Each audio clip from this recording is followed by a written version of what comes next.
نحمده ونصلي ونسلم على رسوله النبي الأمين المكين الحنين الكريم الرؤوف الرحيم سبحان وعلى آله الطيبين الطاهرين وصحبه المتقين.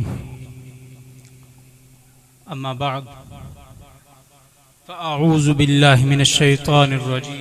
بسم الله الرحمن الرحيم. قل لا أسألكم عليه أجرا إلا المودة في القربى. صدق اللہ العظیم. تمام محبین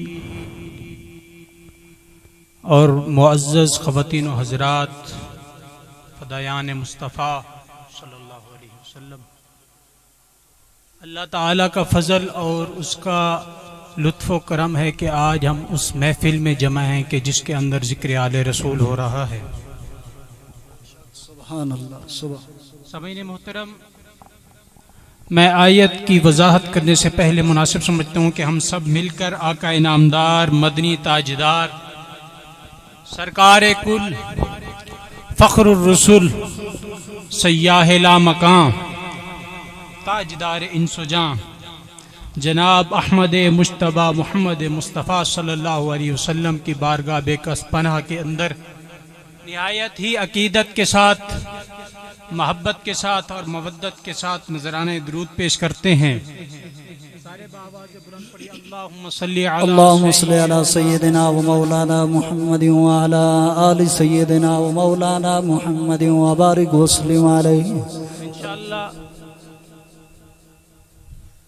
ایک تو وقت کے اختصار کو ملحوظ خاطر رکھتے ہوئے میں چند باتیں آپ کے گوش گزار کرنا چاہوں گا.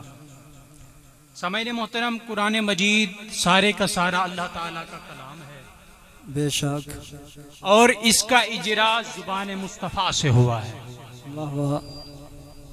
اور حضور علیہ السلام نے جو فرمایا اور ہم تک وہ پہنچا، اللہ تعالیٰ نے ان سے کہلوایا. تو کبھی کبھی اللہ تعالیٰ قرآن مجید میں بات کل سے شروع کرواتے ہیں. بے شک. آخر کیوں؟ اس کی ضرورت کیوں پیش آتی ہے؟ الحمدللہ رب العالمین، یہ بھی اللہ تعالیٰ کا کلام ہے. حضور نبی اکرم صلی اللہ علیہ وسلم ہی ارشاد فرما رہے ہیں، قرآن کا کوئی لفظ، قرآن کی کوئی آیت، قرآن کا کوئی جملہ، حتیٰ کہ یہاں تک کہ قرآن کا کوئی حرف بھی زبان مصطفیٰ سے صادر ہوئے بغیر ہم تک نہیں پہنچا. بے شک. پھر یہ ضرورت کیوں پیش آ جاتی ہے کہ بعض جگہ پہ اللہ تعالی بات لفظ کل سے شروع کرواتے ہیں. الف لام میم ذالک الکتاب لا ریب فیہ، یہ بھی اسی کا کلام ہے اور زبان مصطفیٰ سے صادر ہو رہا ہے. لیکن اللہ تعالیٰ فرما رہے ہیں کل، لفظ کل سے بات شروع کر رہے ہیں. اس کی ضرورت کیوں پیش آتی ہے؟ سوال پیدا ہوتا ہے کہ مالک تیرا کلام ہے، تیرے بندے ہیں، تو خود ان سے کلام کر. اللہ تعالیٰ فرماتے ہیں کہ میں بندوں سے کلام نہیں کرتا. بے شک. اگر میں بندوں سے کلام کروں تو وہ میرے کلام کرنے سے پیغمبر ہو جائے گا، تو لہٰذا جب میں کلام کرتا ہوں تو زبان رسالت سے کلام کرتا ہوں. سامعین محترم، اس نقطے کو ذرا ذہن نشین کیجئے گا کہ اللہ تعالیٰ فرماتے ہیں کہ میں بندوں سے کلام نہیں کرتا. جب بھی میں اپنے بندوں سے کلام کرنا چاہتا ہوں تو اپنے رسول کے واسطہ سے کلام کرتا ہوں، اپنے رسول کے وسیلہ سے کلام کرتا ہوں، تاکہ اس بات سے لوگوں کو پتہ چل جائے کہ میں خدا ہو کر واسطہ رسول، وسیلہ رسول سے تم سے کلام نہیں کرتا، تم بندے ہو کر رسول کے وسیلہ سے مجھ سے کیسے. واہ واہ، کیا بات. سامعین محترم، کبھی کبھی ایسا مقام آتا ہے، کبھی کبھی ایسا پیام آتا ہے، کبھی کبھی ایسی بات ہوتی ہے جو اس کے نزدیک بڑی غیر معمولی ہو، اور وہ چاہتا ہے کہ میں اپنے بندوں تک اسے مزید تاکید کے ساتھ پہنچاؤں۔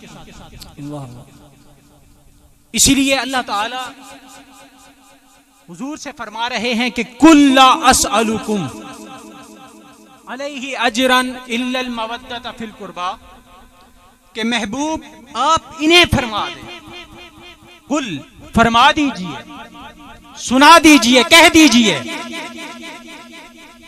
لفظ کل کی بات میں صرف ابھی کل پہ بات کر رہا ہوں، اس کی ضرورت کیوں پیش آئی؟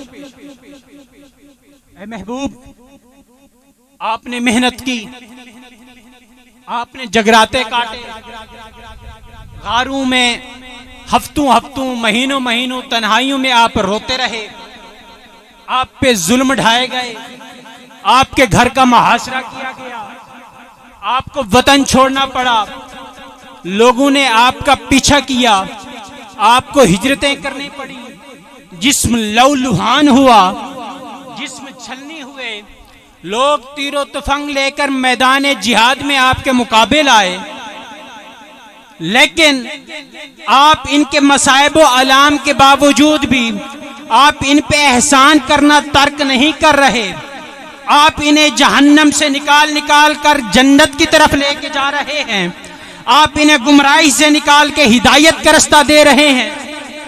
قل لا اسألکم، لیکن اللہ تعالیٰ یہاں پہ فرما رہے ہیں کہ محبوب آپ فرما دیں میں نہیں مانگتا کوئی اجر، واہ واہ، میں قل لا اسألکم علیہ اجرا، اس پر کوئی میں اجر نہیں مانگتا، میں نے تمہیں کفر کی، شرک کی اور ضلالت کی اور ان اندھیروں سے تمہیں گمراہی کے اندھیروں سے نکالا ہے، لیکن میں ان پر تم سے کوئی اجر نہیں مانگتا۔ تم نے مجھ پر ظلم و ستم کے پہاڑ ڈھائے، مشکلیں مجھے پیش کی، تم نے مجھ پر مصیبتیں ڈھائیں، مجھ پہ اذیتوں کے پہاڑ توڑے، لیکن میں تم سے کوئی اجر نہیں مانگتا سوائے اس کے الا المودۃ فی القربى، اپنی اہل بیت۔ واہ واہ، کیا بات ہے۔